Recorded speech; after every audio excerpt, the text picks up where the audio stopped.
Welcome. This was a workshop called Business Writing, How to Take Charge of Your Workday, that was conducted at Northwood University.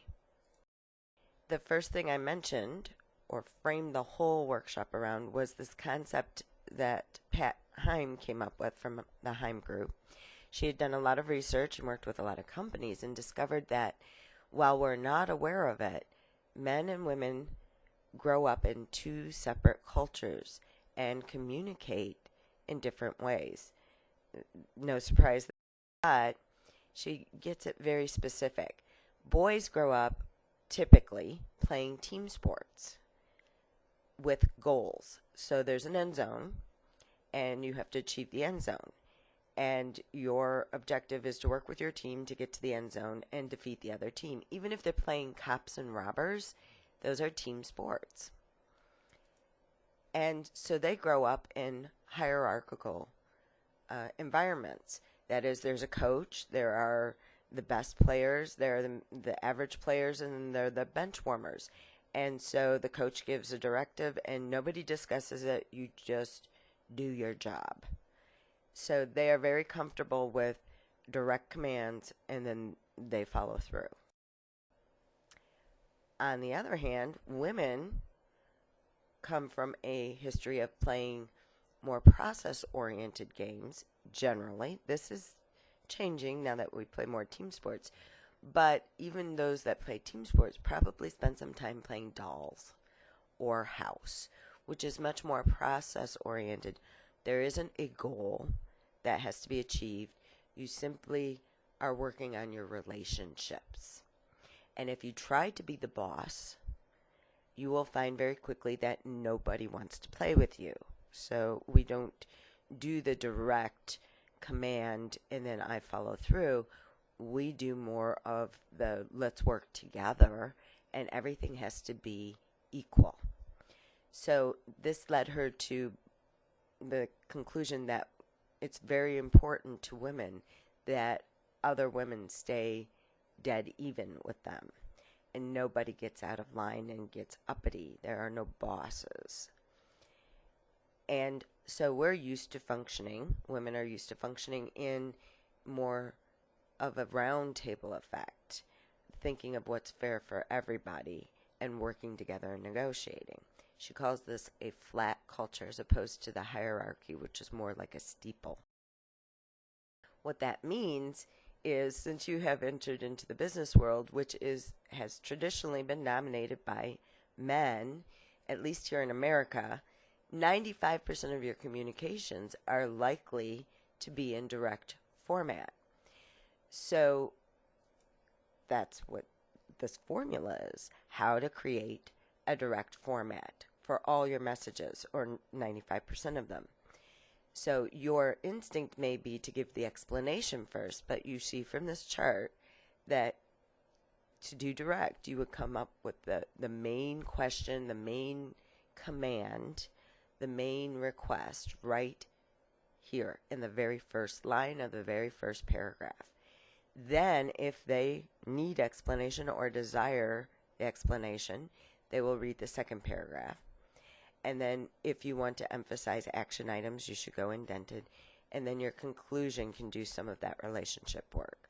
So, especially in today's fast-paced society, and especially in today's fast-paced work world, it becomes more and more important that we put the request and the deadline right up front.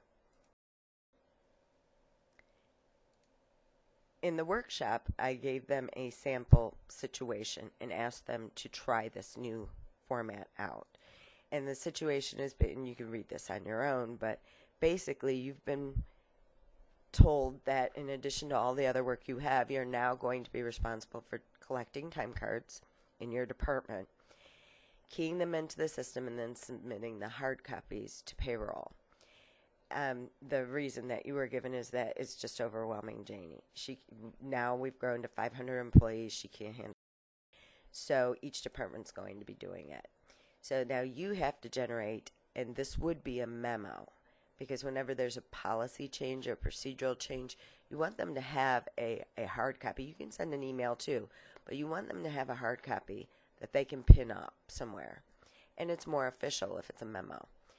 And you've decided that you're not going to take care of them the way Janie was. You're going to ask them to take over some of the responsibility by tracking all their own hours, giving their reasons for any overtime, and you've even created a new time card that can do this. You also have decided that you're not going to be running around checking on them, so they have to get a supervisor to sign off. And your deadline is Wednesday. If anybody expects to be paid, you have to have these in on Wednesday. So I had people write it, and I gave them 4 questions to consider for all their communications. The number one question is, what do I really want them to do? And then, when do I need it? Who needs to do it? So we're not going to do group emails. In this case, we would, because the whole department would have to do it. And then, this is critical to motivating people. What's important to them? So often we feel like I have to have it because I'm responsible for these. But in reality, they have to have it if they want to get paid. And of course they want to get paid. That's the benefit. They will get paid on time. So we want to switch from the what I need to what they need, or how it benefits them, to motivate them. I put the format up again so they knew what goes where. I had something similar to this with a generic subject line saying just there's a change, a payroll change. Some of them said time card change or new time card procedure. And then I assumed that they had something like this, which, because we're going to break it down paragraph by paragraph. So the first paragraph originally read, and this is typical of us females, effective today, there has been a change in the payroll process. I'm now responsible for collecting and processing our department's time cards to Janine, I actually spelled her name wrong, in payroll by Wednesday of payroll week. So I asked the group, somebody reading this, do they know at this point what they are supposed to do? The answer was a resounding no. There's nothing here. I don't know what I'm supposed to do. I've read the first paragraph. I still don't know what I'm supposed to do. And if I do anything, it's probably going to happen on Wednesday, which, as you know, would be too late because you still have to key them in and get them to Janie on Wednesday. So this is ineffective. So I said, all right, our formula says we put what we want them to do right up front. And look, it was a big surprise to a number of your colleagues that they are allowed, and in fact, it's preferred to write a 1-sentence paragraph in business writing.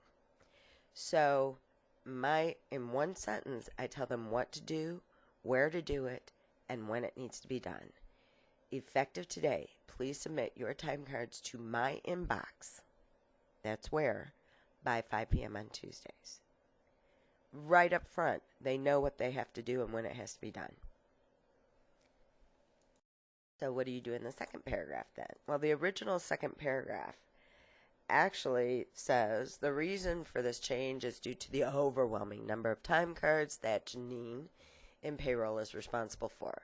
All employees must submit, and a lot of people wanted to go with that must do this because you've seen it so often. It has been a tradition. It is no longer the tradition. In fact, it is undermining your attempts to build teams because the must sounds like do or die. It sounds like do it or else. And in fact, you want to sound supportive and part of the team. The other thing is we're saying overwhelming number of. These are very negative words. You get to set the tone. You get to make this sound easy or sound hard. You get to make this sound like a positive change or a negative change. The rest of this paragraph is all the action items I want them to do. And if they have the patience and the wherewithal, they will read it and maybe do some of them. But because they're all grouped together and buried in this paragraph, the chances of you getting each of these done and done correctly the first time are very slim. So I broke it into the explanation paragraph, which would look like this. I changed some of that verbiage so that it sounded more positive. Now that we have grown to over 500 employees, I took Janie right out of it because anytime I introduce another person or another day, I'm confusing them.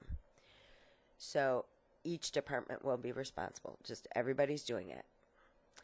To improve accuracy and ease, you will find the new time cards attached to this memo and additional copies in the break room. So I've given them the tools they will need to get the job done, to meet my deadline. Supportive. I've said this is a positive thing. This is the benefit we're going to get. It's going to be accurate and it's going to be easy. I've set a very good tone here. Then I broke the action items out so that they knew they would have literally a checklist of what to do. First thing, second thing, third. But when I did it as we often do in our first draft. I just did it how I thought about it. Log all regular hours and overtime. Please note the reason for overtime. Prior to submitting your time card, please have your supervisor verify. So please note time. So you see that these don't really match. This one's really fat. The first one starts with log, which is a verb here. Log, an action that they take. This one says please note, which is almost matching. It's got a please before it, but at least it's got a verb. This one, prior to submitting your time card, does not match these at all. So I fixed it again. I changed it to all verbs. When you want action, typically you start with all verbs. And I have to have this nice leader sentence to set it up. In order to ensure that you are paid promptly and on time. See how different that feels from you must do this or else? It's, hey, here's the benefit. You're going to get paid promptly and on time. Please do the following, : Now I've got my list. And it starts with all verbs. Use the new time card. Record hours. Explain overtime. Secure or get a supervisor signature. Submit. And there's my deadline again. And where to put it. Meet deadlines. That increases your odds that they'll actually meet your deadline.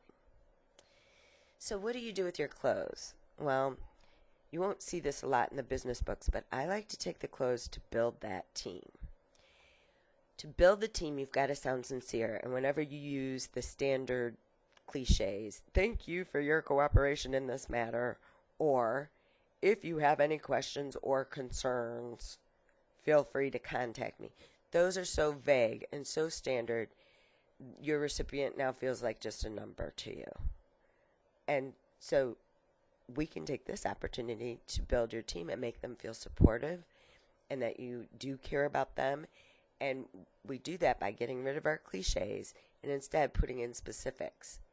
The other thing that is natural, and it happens all the time, is this person's trying to sound positive, but they say, it is a challenging shift.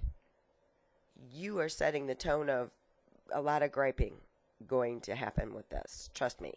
Because you're setting it as, oh, this is hard. Don't do that to yourself. Don't do that to them. It isn't that hard. They were already turning in time cards before. Now they're turning them into you. They've got a new and improved way to do it. They have all the tools they need. You're there to answer questions. In this original one, there is a deadline. No later than 10 a.m. on payroll Tuesday. But it's buried, so the likelihood of them seeing it is going to be nil. And then I mentioned Wednesday. So the last thing they see is Wednesday. You will get at least half of them on Wednesday, maybe at 10 a.m. They may send them to Janie because I got Janie in here again. So this is how I revised it. I built my team first, and I did it by appreciating them. Your outstanding work has contributed to our growth. You're part of this. And it is important that you are paid correctly in a timely manner. That's your benefit. So I appreciated them and gave them the benefit right there. instead of if you have any questions or concerns, please feel free to contact me, I wrote, if you have any questions about the new form or procedures, see how that's specific? Call me, not just contact me, but how do I want you to contact me? Call me at, and I know they could look this up, extension 301. I'm making it easy. I'm telling them, I'm inviting them. Ask your questions in advance so we don't have to go back and redo it. Call me at extension 301 or email me at, and I will be happy to help. I'm here to support you. It's going to work. Everything's going to be easy. Otherwise, simply submit completed time cards to my box by 5 p.m. Tuesday. And you say, well, you've repeated that 3 times now. And I say, yeah, it's the only thing I want you to repeat is that deadline. And notice that it's the very last thing they will see. That is because the human eye, if someone is scanning, the human eye will light on first and last. So if I put it in the first paragraph and I put it in the last paragraph, it's the very last thing they see. Even if they're skimming, they will see it. Okay. The last thing, and this also is not addressed much in the books that I've seen, is your subject line. You can really make this work for you. Do not be afraid. So our instinct is to say something generic like the topic, payroll change. But you can go ahead and write a long subject line that has right in it what to do and when to do it. Now imagine this as an email. You open up your email in the mornings and you have 25 or 50 emails. And your first task is to sort out what has to be done first. If this is in the subject line, you don't even have to open it to know where it falls in your daily schedule. And say you sent this out on Thursday, the previous week. Well, now I've got it. Every time I open, I remember, oh yes, there's something I have to do for Tuesday. So use that subject line to instill action and deadline. And you here are the results. Here are the ways you can use this direct format. And I went over call a meeting, which it turns out you guys don't do emails for meetings. You, in fact, have a program requesting if you have to request something from someone, put that request right up front. Say exactly what you need right up front and when you need it. And then in your backfill paragraph, your middle paragraph, you can explain why you need it and what your main goal is. Ask any question. If you have a question, one sentence question, the main question you want to ask. And then in the middle paragraph, explain why you need that information. If you have multiple questions related to that, you could go with a vertical list so that it's easy for them to know how to answer you. If the questions are in a list, it's easy to answer. And then if you're answering someone else's questions, well, likely they don't know these techniques, and you will have to really sift through it and figure out what are they really asking me. But once you do, it'll save you time, it'll save them time, it'll save follow-up calls if you just reply with your main answer to the main question, first sentence, first paragraph of your memo or your email. And then the explanation as to why you've answered that way would go in the middle. Now, proposals are a little different beast. You have to decide, is there going to be a lot of resistance to something I'm proposing? If there's very little money involved or very little effort, then you can go direct and just say, we can improve efficiency immediately by doing whatever it is you think they should be doing. And then your middle paragraph would explain how that would save time, how it would work. And then your close would still try to build your team and give contact information. And you can still give a deadline. People are more likely to think about your proposal if they know when you're expecting a response. The same with your questions, all of these. You still want your deadline. And the deadline if you feel like you're being too demanding, you can say, I look forward to hearing your thoughts when we meet next Wednesday or whenever you plan to see them again. so that they have a time frame in which they need to think about this and they can work it into their schedule. So these are direct, and then you're still going to ask your 4 questions no matter what type of communication. Ask, what is it I want them to do? When do I need it? Who needs to be doing this? And what's important to them? Because, and that's what I did with the proposal. I said, write in your subject line, you want to say what the benefit's going to be. Improving efficiency will get that email opened. Generating income will get that email opened. People want to know. That's exciting. Saving money will probably get that email opened and brought up to the front. These are things that are important to all of us.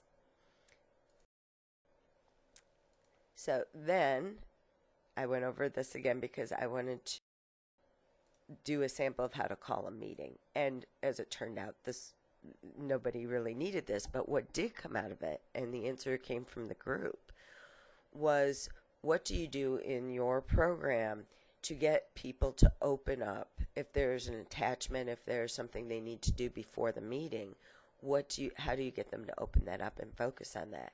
And the answer that everyone came up with was, go ahead and put it, there is a subject line in the program, go ahead and put it in the subject line if there's an action required, or see attached, so that the person receiving that alert will know they actually have to open it, so they know they see the attachment and are prepared for the meeting.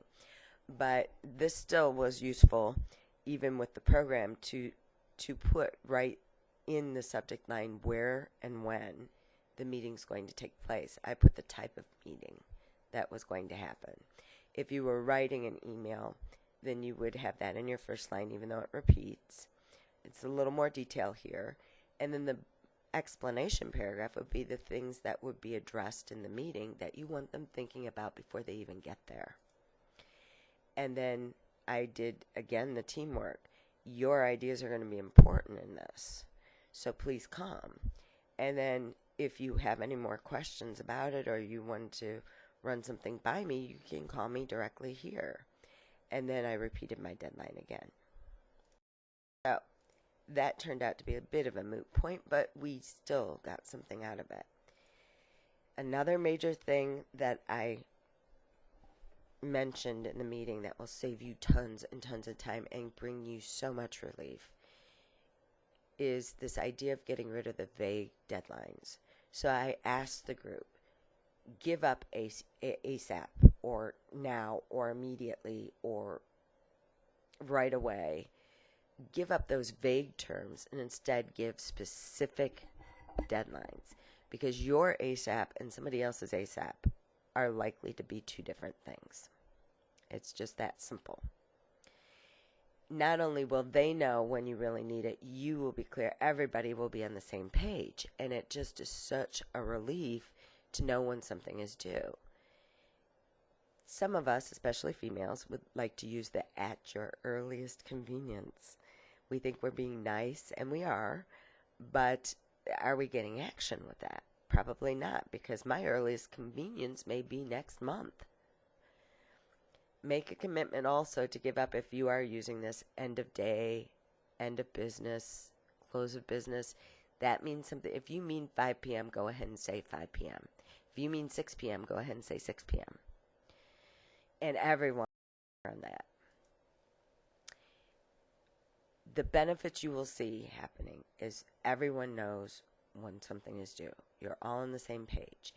If they can't meet it, they have a chance then to say, whoa, I'm not going to be able to meet that deadline. I can have it by this time. And then you can, in advance, adjust your scheduling so you're not just reacting when they don't make the deadline. Everybody knows when you wanted it. You've renegotiated when you're actually going to get it, so then you can replan how to meet your eventual deadline. And then, this is nice too, you will spend a lot less time making phone calls and sending out emails, following up, because if you said 5 o'clock Tuesday and it's 5:01, then you know I can call and say, where's my stuff? And they're not offended because they know the deadline's passed too. So you're not nagging. You're not wondering when's it going to get here. It's either there or it isn't by that deadline. And then, if you need to, you can make the follow-up. One phone call or one email, and that's it. Now, despite all of your efforts, even if you do this perfectly, you may find there are some chronic deadline breakers. And there are some things you can do to help shift this so they stop breaking your deadlines. One is to ask them, can I get this from you by 5 p.m. tomorrow, whenever your deadline is? And then they can think about it, and they know what they've got on their plates, and they can say, it's not, I don't know if I can do that. How about noon the next day? And then you can negotiate in advance. That saves you from being frustrated. It saves them from feeling like a bad worker. Everybody's happier. You can also turn it all over to them and say, when do you think I can see this report? If they make the deadline, they are much more likely to respond to the deadline. And then finally, I want you to think about this. Nobody wakes up in the morning and says, I wonder how many deadlines I can break today. How many people I can really make mad. They don't do that. Everybody wants to meet their deadlines. So if you assume that they are not doing this out of disrespect for you or disregard for your time, you assume that they, in all likelihood, are simply overwhelmed and finding it very difficult to keep all their balls in the air, as they say, then you might actually say to them, what do you need from me so that you can meet this deadline? What can I do to help? And just that reaching out, not treating them like a naughty child, but reaching out and telling them, I'm here to support you, will bring them some relief. And then they can think a little more clearly and say, I really don't need anything from you. I just need to focus on it. And once they say that, they're more likely to do it. And sometimes there really is something that you could offer them to make it easier. And then everybody's happier. A little work on your end, and they consistently meet the deadlines. Finally, and you're really going to like this, it works in reverse too. So that if you have people who consistently say, I need this stat, I need this now, I need this right away, ASAP, and you very likely are dropping whatever you're doing and you're getting on it and you're really stressed, you can turn this around and say, I can have that. You think quickly through your schedule. I can have that to you by noon today or by 5 p.m. today. Is that soon enough? Will that work for you? Or do you need it sooner? And then that puts them in a position where they then have to think, when do I really need it? Because they haven't had this, they don't know this. And as they think about it, very often my students report consistently, they hear, oh, actually I need it Monday. Well, now you're more relaxed. Everybody's clear when it's really due. And you're able to be more efficient and more productive. What you will find is that it'll have a ripple effect as you start using real deadlines and start requesting real deadlines.